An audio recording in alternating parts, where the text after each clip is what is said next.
Myself Dr. Rajni Verma, Assistant Professor, Government Law College, Delhi. Today here again with some new concepts of IPR. Till now we had studied about the trademark, introduction of trademark, then after the salient features of trademark. Now we'll come on to the next topic, that is registration of trademark. अभी तक पहली वाली videos में जो है हमने trademark को समझा है. एक बार मैं फिर से बता दूं आपको, ट्रेडमार्क क्या होता है. किसी भी व्यापार के लिए आप जो है उसका एक नाम देते हैं, उसको एक चिन्ह देते हैं. चिन्ह किस लिए होता है कि जिससे कि उसकी एक पहचान बन सके, अपनी एक इंडिविजुअल पहचान हो.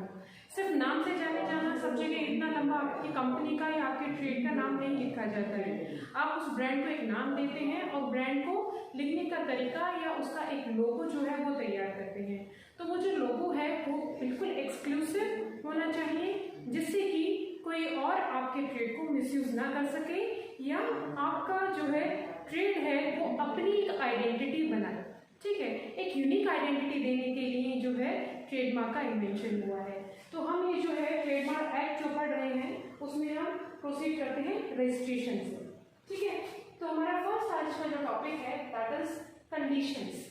सबसे पहले जो है रजिस्ट्रेशन से पहले उसकी कंडीशंस जो है ट्रेडमार्क की वो फिलफिल किन सर्कमस्टांसेस में जो है रजिस्ट्रेशन हो सकता है. तो सेक्शन 6 और 8 जो है वो हमें बताते हैं कि किन कंडीशंस में, किन शर्तों पे जो है आपका रजिस्ट्रेशन होगा.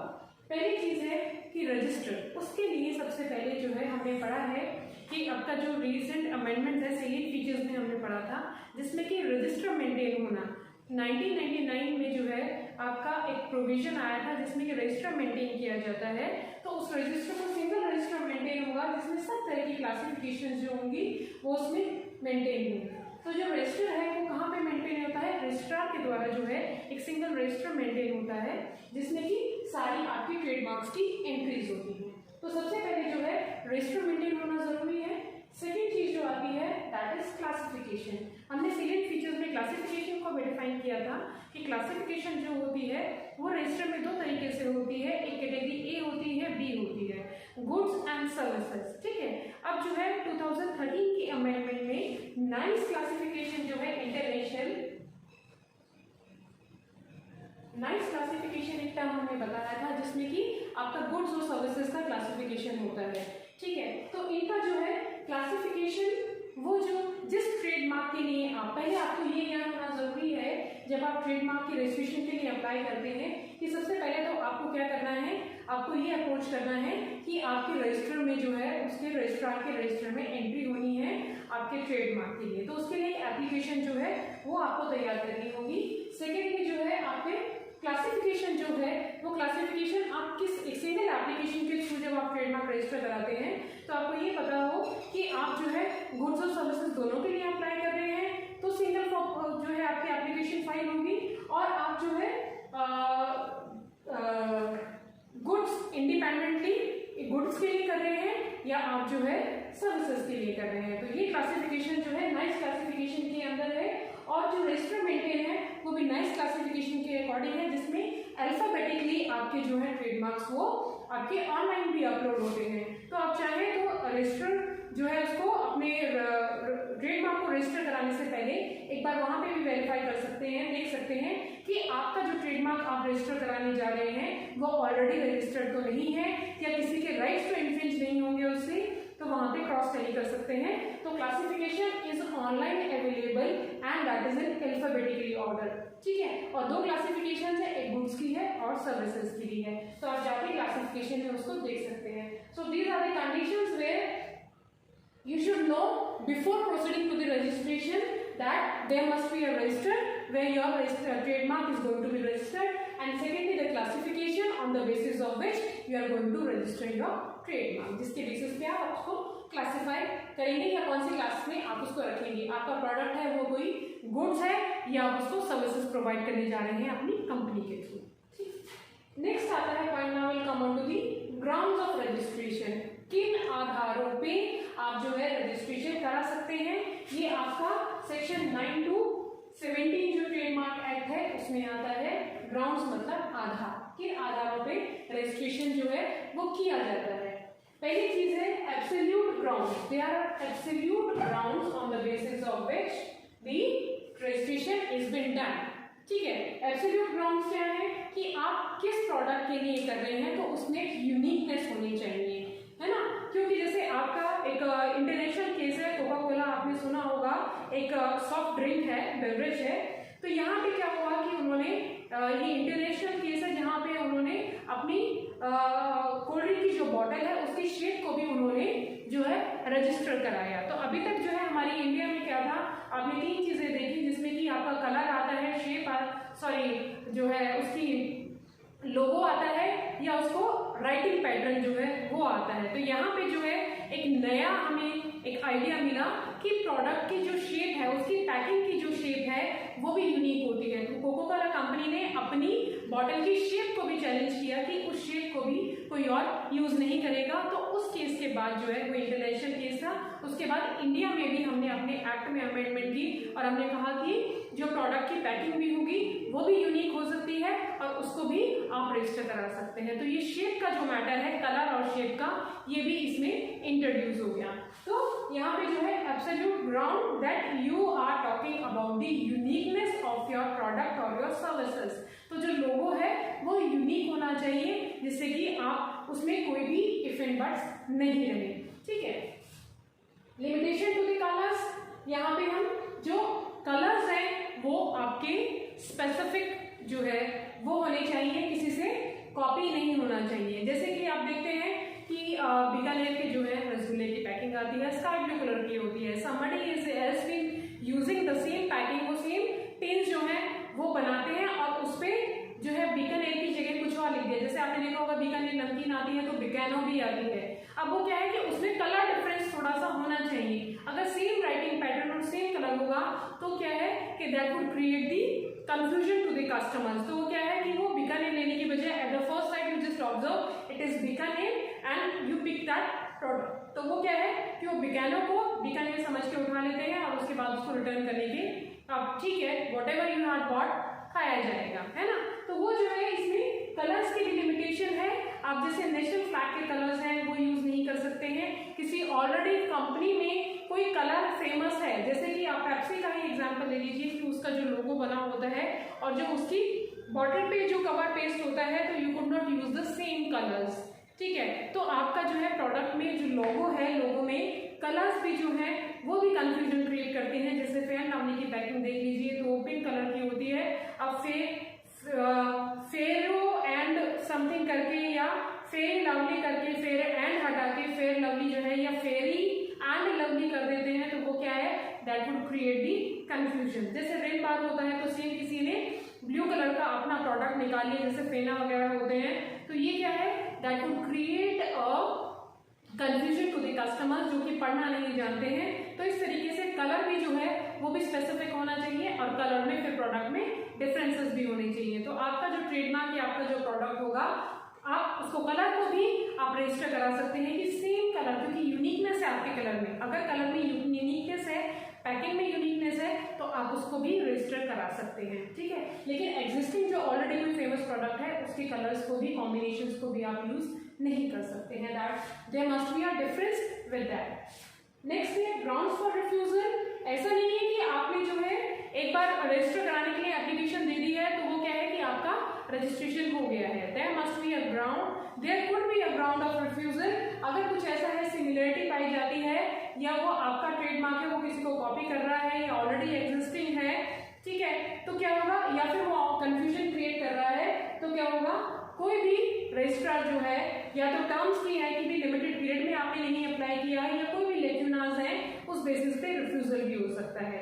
सीधा रिफ्यूजल भी नहीं है, कई बार एप्लीकेशन में कुछ लेक्यूनाज होते हैं, कुछ अमेंडमेंट है, कुछ मॉडिफिकेशन है, तो वो प्रोसीजर का पार्ट है। कभी कभार एप्लीकेशन में कोई कमी होती है तो सीधा वो कैंसिल नहीं होगी, मॉडिफिकेशन के लिए, अमेंडमेंट के लिए या रिवाइज करने के लिए आपको वापस भी दी जा सकती है। लेकिन कई बार होता है कुछ ग्राउंड ऐसे होते हैं जहाँ पे कि रिफ्यूजल भी हो सकता है। जैसे कि एग्जांपल ले लीजिए कि आपकी स्विस मिल्क इंडस्ट्री जो थी उनका एक यूनिक प्रोडक्ट है, आप सभी जानते होंगे, मिल्क मेड करके। तो मिल्क मेड जो है once it is being used, another company Metcalfe has used the same matter। ठीक है, उन्होंने सेम जो है मिल्क मेड वर्ड को जो यूज किया, so it could not be used by any other company, क्योंकि मिल्क मेड जो है अपने आप में एक प्रोडक्ट है वो बन चुका है। तो अगर यहाँ पे अगर कोई मैट क्राफ्ट करके या ऐसा सिमिलर उसमें जो है और सेम पैटर्न उसका लिखने का और पैकिंग यूज करता है तो उसको रिफ्यूज किया जा सकता है, क्योंकि ऑलरेडी वो एक बहुत फेमस प्रोडक्ट के नाम से जाना जाता है। ठीक है। देन ऑनेस्ट कंकरेंट यूज, मतलब कि अगर आप कोई उसको ऑनेस्टली यूज कर रहे हैं, ये आपका कहाँ पे आता है, जैसे कि कुछ प्रोडक्ट्स ऐसे होते हैं जो कि रजिस्टर्ड नहीं होते हैं। जैसे पुराने समय से ले लीजिए कि अपने राजस्थान का कोई प्रोडक्ट होता है तो उसमें क्या है कि पीछे आपके जैसे टूरिज्म का ही देख लीजिए, टूरिज्म का ट्रेडमार्क बाद में रजिस्टर हुआ है, आपके पीछे हवा महल बना होता है उसके, और आगे जो है लोगो किसका है, कैमल का है। लेकिन कई लोग क्या करेंगे, जैसे जहाँ पे असम में है वो क्या करेंगे, अपना वैसा ही पीछे से कोई भी जो मॉन्यूमेंट है उसका लगा के और आगे से उन्होंने सेम पोज में जो है हाथी को लगा दिया, कुछ लगा दिया, कलर कॉम्बिनेशन यूज कर लिया है। That would create a confusion to the tourist कि आप सिमिलर जो है आपने क्लिक करना था राजस्थान को और आपने क्लिक कर दिया असम को, दे आर टोटली एक्सट्रीम। तो क्या है कि जो कभी टूरिज्म का जब पहले ट्रेडमार्क जो है वो नहीं इतना यूज में आता था या रजिस्टर नहीं हुआ था, लेकिन सभी लोग जानते हैं कि हवा महल जो है वो राजस्थान की पहचान है, या कैमल जो है वो भी राजस्थान की ही पहचान है। तो ये अपने आप में यूनिक है। If somebody is using these products, तो ये जो ट्रेडमार्क है या टूरिज्म जो यूज कर रहा था, that is an honest and concurrent use, मतलब कि वो पहले से यूज होता आ रहा है और आज भी हम उसको इस्तेमाल करते आ रहे हैं। तो इसमें कोई और दूसरा जो है कैमल को या सिमिलर हवा महल को उस ट्रेडमार्क को यूज नहीं कर सकता, क्योंकि ऑलरेडी रजिस्टर्ड है, सॉरी रजिस्टर्ड नहीं है लेकिन इतना यूज में आ चुका है। जैसे कस्टम्स होते हैं, रेगुलरली जब उसको जो फॉलो अप किया जा रहा है तो उसको वैलिड माना जाता है। इसी तरीके से वो कंकरेंटली यूज हो रहा है, दो it is not being registered, तो उसको वैलिड माना जाएगा, दो it is already not being registered. तो क्योंकि उसका ऑनेस्ट यूज है, जैसे जोधपुर वाले हैं, जोधपुर वालों का मिष्ठान भंडार है, तो आज के डेट में आप बीएमबी, एनएमबी और ये सब जो है रजिस्टर कराते हैं, लेकिन जब जोधपुर वाले जो हैं वो रजिस्टर्ड नहीं थे तब से उनका नाम चलता आ रहा है। And an honest concurrent use is been followed right now. अभी इनको रजिस्टर कराना पड़ा क्योंकि क्या हुआ कि दूसरे जो लोग हैं वो भी जोधपुर के नाम से अपने शॉप्स खोलने लगे, तो दे नीड टू रजिस्टर कि वो ऑलरेडी एक ऑनेस्ट कंकरेंट यूज है उसका, तो इसको रजिस्टर कराना उनके लिए जरूरी हो गया। But that could not be copied. First right जो होगा वो उन लोगों का होगा जो कि उसको ऑनेस्टली यूज कर रहे हैं। नेक्स्ट पे आते हैं name of the chemicals. You could not register anything by the name of that chemical. जैसे कि आप कोई जो है लिक्विड प्रोडक्ट है तो वाटर आपने जो है एलिमेंट का नाम रख दिया या ऑक्सीजन नाम रख दिया है, तो एलिमेंट केमिकल जो होते हैं उनका नाम नहीं रखा जा सकता है। जैसे एक केस आया था जिसमें कि मेडिसिन का नाम था बिसिलिन और उन्होंने बायोसिलिन, दूसरा जो है उसको कंफ्यूजन क्रिएट करके जो है बायोसिलिन कर दिया, that would create a confusion. You could not name that medicine by that particular element. ठीक है ना, जैसे कि अगर आप मेडिसिन में उसमें देखते हैं तो आप किसी भी प्रोडक्ट का नाम, जैसे सलाइन वाटर होता है तो उसकी प्रोडक्ट का नाम सलाइन वाटर नहीं रखा जाएगा, सभी लोग आप जानते हैं कि वो सलाइन है। जैसे टूथपेस्ट है तो आपने सीधा उसका नाम ही टूथपेस्ट रख दिया, भाई उसकी उस प्रोडक्ट का नाम है वो आप उसको ट्रेडमार्क करके या उसका नाम जो है उसको लोगो करके रजिस्टर नहीं करा सकते हैं। तो एलिमेंट और a chemical could not be used as a name of your product। जैसे सिलिकॉन है, भी मिट्टी से कोई चीज बन रही है तो उसका नाम आप सिलिकॉन ही रख देंगे, सिलिकॉन सीमेंट्स, वो नहीं हो सकता है ना, क्योंकि that is one of the component and that is one of the element and composition of that product. तो केमिकल प्रोडक्ट्स के फार्मास्यूटिकल कंपनी में या वैसे भी जहाँ पे केमिकल्स यूज होते हैं, that could not be used as a name of trademark. Next पे आते हैं नेम ऑफ लिविंग और recently died। Name of living person, name of a living person if it is used then consent of that person is required। जैसे आपने सुना होगा हल्दीराम, सभी लोग जानते हैं हल्दीराम बहुत फेमस है। There must be some ancestor of their family who has been well known as or the person has a name Haldiram. ठीक है, जब वो रजिस्टर कराया जाता है तो क्या है कि उसमें उस लिविंग पर्सन की, हल्दीराम की, उसकी खुद की रिटर्न कंसेंट होनी चाहिए। और अगर वो पर्सन अभी उसकी डेथ हुई है तो previous 20 years, within 20 years, last 20 years the person has died but the person has given his written consent कि मेरे नाम से ये ट्रेड जो है वो चलाया जा सकता है। तो क्या है, जहाँ पे रिटर्न कंसेंट होगी वहीं पे उसके नाम से वो ट्रेडमार्क या लोगो बनाया जा सकता है। अगर वो नहीं है रिटन कंसेंट नहीं है डेड पर्सन की या लाइव पर्सन की, उसके नाम से कोई भी प्रोडक्ट जो है वो नहीं बनाया जा सकता है, ठीक है ना। तो उसका नाम यूज नहीं किया जा सकता जबकि लिविंग और डेड पर्सन की रिटर्न में कंसेंट नहीं हो, ठीक है। यहाँ तक हमने जो है ग्राउंड देखे रजिस्ट्रेशन से पहले की। अब हम रजिस्ट्रेशन पे आते हैं। प्रोसीजर, अब रजिस्ट्रेशन कैसे कराया जाना है actually, till this we have the terms and conditions for which we have been prepared with कि रजिस्ट्रेशन के लिए क्या क्या चीजें आपको ध्यान में रखनी है। अब हम प्रोसीजर की तरफ जाते हैं। तो प्रोसीजर में who can apply for the trademark, the person who is interested and having a need to have a uniqueness in his trade. तो वो अपना जो भी इंटरेस्टेड पर्सन है वो अपने ट्रेड को लेके, अपने बिजनेस को लेके, कोई भी एंटरप्रेन्योर है वो एप्लीकेशन फाइल कर सकता है। और उसके साथ साथ जो है ये चीज इंश्योर करना कि ऑलरेडी वो ट्रेडमार्क रजिस्टर्ड नहीं है, ठीक है ना। तो वो व्यक्ति जो है जो उसको ट्रेड को डील कर रहा है। दूसरी चीज आती है कि आपकी, मान लीजिए एक पर्सन है जो एंटरप्रेन्योर है, अब फर्स्ट पार्टी है, सेकंड पार्टी है, या फर्स्ट शेयर होल्डर है, सेकंड शेयर होल्डर है। तो क्या होगा कि फर्स्ट शेयर होल्डर जो है वो एक से ज्यादा अगर शेयर होल्डर है तो मिलके भी अपने ट्रेडमार्क को रजिस्टर करा सकते हैं। फर्स्ट जो है वो कंबाइन, दोनों पार्टीज जो है वो उसको कंबाइन, उसमें एक सिंगल एप्लीकेशन सिंगल रहेगी, इंडिपेंडेंट नहीं रहेगी। This will show that first entrepreneur, second entrepreneur, they are the share holders who are going to apply for the registration. Then place of filing, कहाँ पे रजिस्टर कराया जा सकता है ट्रेडमार्क की रजिस्ट्री जो है, एक रजिस्ट्री, एक ऑफिस है, आपको पता है, जैसे हमने ये भी बताया था कि आपका रजिस्ट्रेशन सर्टिफिकेट होता है, उसकी अथॉरिटी भी रजिस्ट्रार के पास होती है। तो जहां पे आपका कंपनी का, आपके ट्रेड का एड्रेस है, जिस एड्रेस से आप अप्लाई कर रहे हैं, विद इन दैट टेरिटरी, उसी जुरिस्डिक्शन में आपके जो है इसके ट्रेड रजिस्ट्री होती है, जैसे कलेक्ट्रेट होती है, ऐसे ही उनका ऑफिस होता है। तो आप within that jurisdiction only you need to approach, ठीक है। अगर मान लीजिए कि 2-3 पार्टी है, जैसे अभी हमने देखा कि एक से ज्यादा पार्टीज भी जो है ट्रेडमार्क के लिए अप्लाई कर सकती हैं।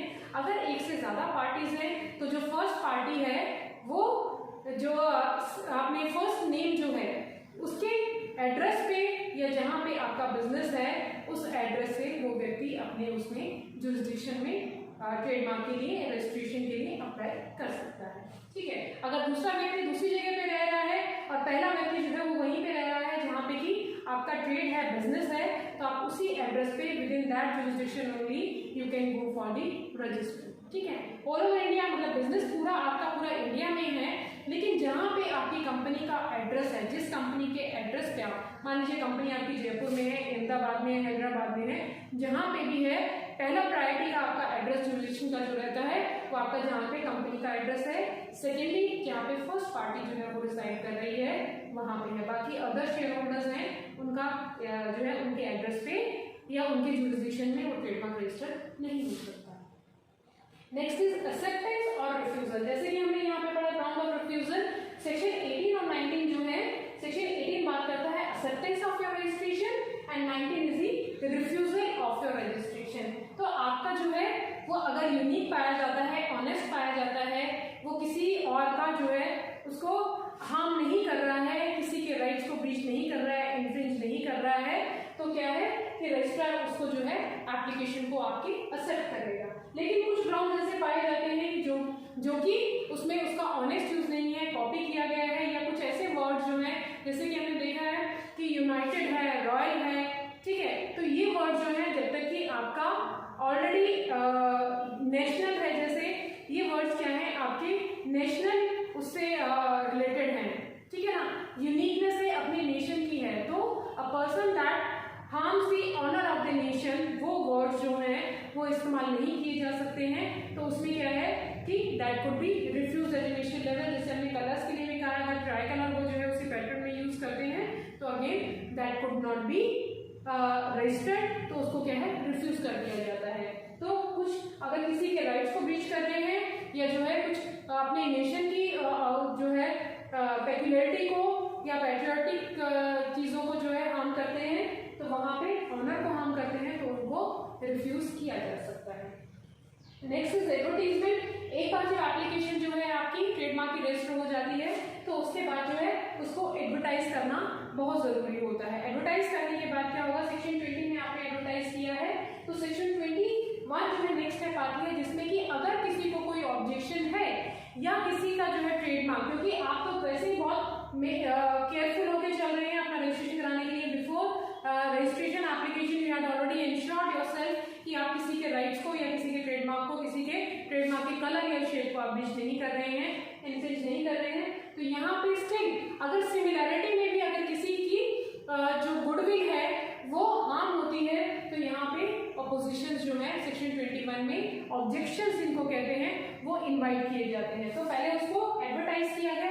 एडवर्टाइज करने का एक तो उनका पैटर्न होता है, आपका ट्रेडमार्क जर्नल्स होती हैं, ट्रेडमार्क जर्नल में उनको पब्लिश किया जाता है और उसमें उनके जो भी ऑपोजिशन या ऑब्जेक्शंस होते हैं अदर कंपनीज के वो इनवाइट किए जाते हैं। तो वो जो जर्नल है वो हर मंथ की 1st और 16th डेट को विद इन फोर्टनाइट हर 15 डेज में वो पब्लिश होती है जनरल, और उस जनरल में नए ट्रेडमार्क्स को जो रजिस्टर कराता है वो मेंशन होते हैं। तो आप उनको एक बार देख के और उनको जो है चैलेंज कर सकते हैं कि आपका जो है इसमें ये राइट जो है वो रजिस्टर्ड, इसको कंफर्मेशन नहीं मिलनी चाहिए because it is infringing your rights. तो उनको एट द फर्स्ट साइड उनको जो है एंटरटेन एक्सेप्ट उनको कंसिडर किया जाएगा, लेकिन उसके बेसिस पे उसकी रजिस्ट्रेशन कैंसिल नहीं की जाती क्योंकि उनको जो है ऑब्जेक्शंस को देखा जाता है, ठीक है। और सेक्शन 23 में जो है अगर कोई ऑब्जेक्शंस आते हैं तो उनको एक्सेप्ट करना है ऑब्जेक्शंस को और उसके बेसिस पे रजिस्ट्रेशन पे कोई एक्शन लेना है, कैंसिल करना है या उसको सस्पेंड करना है, या फिर जो है आप उनको जो है उनको एब्सटेन कर सकते हैं कि that is useless because registration is being done with the full care and cautions. फिर रजिस्ट्रेशन आता है सेक्शन 22 में, अगर कोई ऑब्जेक्शन ऐसा वैलिड ऑब्जेक्शन नहीं होता है तो सेक्शन 22 में उसको रजिस्ट्रेशन आपका ट्रेडमार्क का कर दिया जाता है।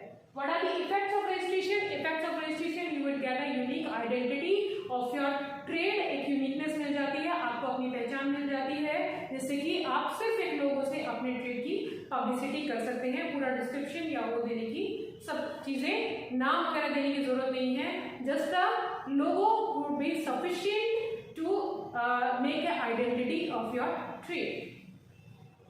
Then next is renewal, removal और रेस्टोरेशन। रिन्यूअल जैसे हमने बताया कि एक बार जो ट्रेडमार्क आपका रजिस्टर होता है दैट इज फॉर 10 ईयर्स, ठीक है, 10 साल के लिए रजिस्टर होता है। 10 साल के बाद आपको वापस से उसकी फी जो है रिन्यूअल फी वो भरनी होती है और उसके साथ आपका अगले 10 सालों के लिए उसका रिन्यूअल हो जाता है। तो सेक्शन 25 में पहले तो उसका रिन्यूअल है। रिमूवल क्या है कि एकदम से 10 साल कंप्लीट होने के बाद आपका रजिस्ट्रेशन ऑटोमेटिकली सस्पेंड नहीं होता है, at least 6 months after 10 years. 10 years के बाद 6 मंथ्स का जो है पीरियड आपको दिया जाता है। उस ड्यूरेशन में अगर आप जो रिक्वायर्ड फीस है या फॉर्मेलिटीज है वो नहीं करते हैं then your trademark is been removed from your trade uniqueness, आपके ट्रेड से वो जो है ट्रेडमार्क हटा दिया जाता है। लेकिन रेस्टोरेशन पीरियड जो हमने बताया 6 months is the restoration period. किसी वजह से अगर within 10 years before completion of 10 years you are not been able to submit the fee और रिन्यूअल एप्लीकेशन जो आप नहीं देते हैं तो स्टिल आपको रेस्टोरेशन पीरियड है 6 मंथ्स का है कि आपने उसको जो है 6 मंथ्स के अंदर आप एप्लीकेशन जो है वो अपनी फाइल कीजिए, रिक्वायर्ड जो भी फॉर्मेलिटीज है वो कीजिए, फीस सबमिट कीजिए और उसके बाद आपके ट्रेडमार्क को वापस से आपको रेस्टोर कर दिया जाता है, वापस से दे दिया जाता है। Again that would be for next 10 years. So this is the procedure, प्रक्रिया है आपकी रजिस्ट्रेशन कराने की। Will meet with the rights of trademark holders in the next class. Thank you so much for today.